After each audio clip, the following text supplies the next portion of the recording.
Hi guys and welcome back to my channel, and for today's video, itetest natin yung BLK Cosmetics na Shimmer Jelly Multi-Pot. Tapos yung shade na nakuha ko is yung Pink Amethyst. So kasama kasi ito sa bundle na Christmas bundle ata nila yon, yung may pink, rose gold na pouch, tapos glitter, or sa parang glitter. So, ito ata yung full size and medyo may kamahalan nga ito sa pagkakaalala ko. Pero mamaya ibang details. Halos lahat hindi sasabihin ko at the end of the video para malaman nyo kung maganda ba yung product or hindi. Pero for now, nilagay ko siya, after ko ilagay yung powder, sa ating powder, tapos nilagyan ko siya nung, ito, yung jelly na to. Tapos, nakalimutan ko maglagay ng blush kasi may iba, 6 na video yung ginagawa ko ngayon kasi 6 na products yung tinetest ko. So, naglagay muna ako ng blush at tinetest ko dito. Tapos, jelly. Tapos, naglagay ako ng blush. Tapos, sinet ko siya ulit ng powder ng Australis. Kasi medyo nakikita medyo na-emphasize yung large pores ko.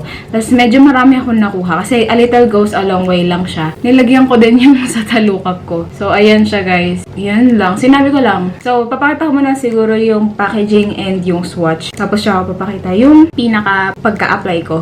Mga kalokohan ko sa buhay. So, yun lang guys. Just keep on watching para malaman niyo kung maganda yung product, kung long lasting or whatever. Basta simula nung nilagay ko hanggang at the end of the day kasi medyo marami akong gagawin. Kuplansya pa ako, girl. So, yun lang. So, keep on watching.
Update para sa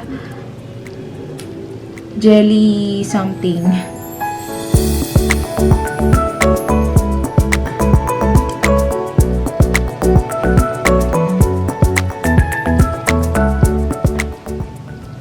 Hi guys! So, ayun, time check muna tayo para sa tinetest natin BLK Cosmetics na Multi-Pot. Shimmer Jelly Multi-Pot. So, ayan, time check is 1:39 na ng hating gabi. Ayan, 1:39. So, matagal-tagal natin tinest tong product na to. And, initial thoughts ko talaga dito, nung hindi ko pa siya nilalagay sa face, sobrang ganda. Ang ganda talaga. Talagang makinang na makinang. Tapos, may tinry kasi ako sa Australis na brand na parang ganito rin, jelly na highlighter. Pero mas jelly pa nga yun eh. Nung ini-swatch ko siya, so yan, naglagay ako dito sa back of my hand. Swatch.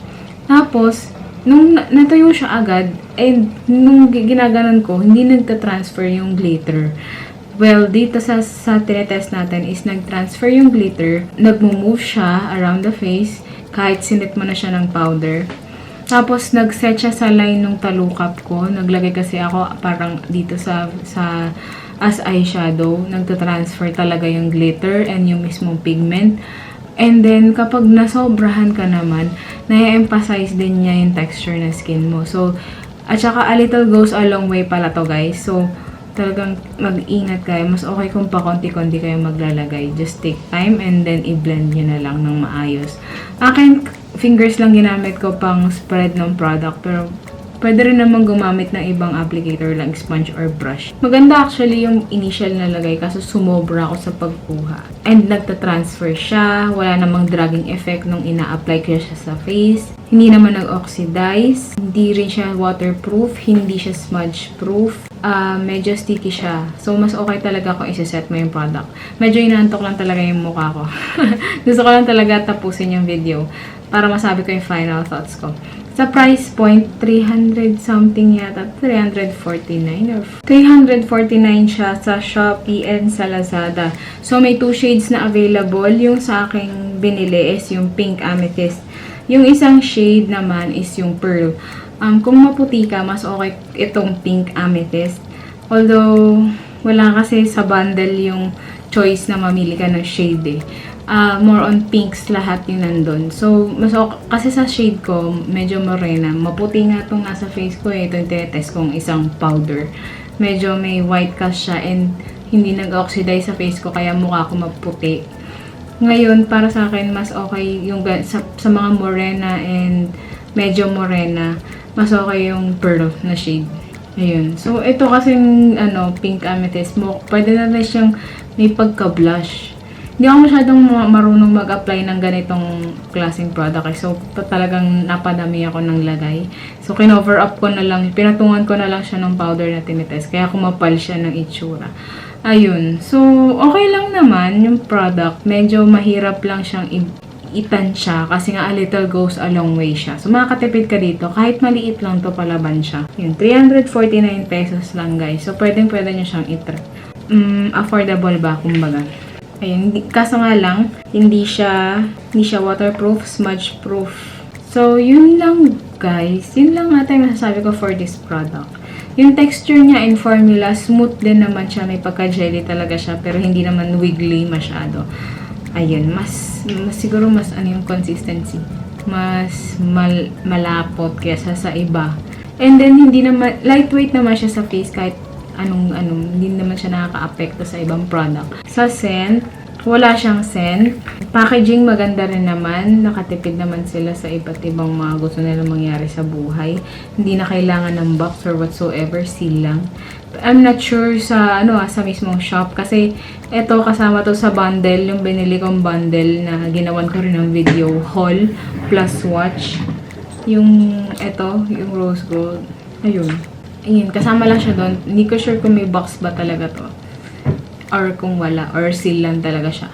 Pero all in all, maganda yung kulay, maganda yung shade na nakuha ko. And long lasting naman siya kasi hanggang ngayon may parang glitter pa sa face ko. And parang mukha pang highlighted yung sa pisngi. Sobra nga parang sumobra na kita na yung sobra. Na parang nawala na yung pinantapal ko na powder. So, ingat lang. Kailangan maingat sa pag-a-apply nitong product na to. Ayun, siguro pwede kayong gumamit ng applicator like sponge or brush. Depende na lang sa taste mo kung paano yung gusto mo sa buhay. Ayun, so super pigmented din. Pala ako guys combo skin.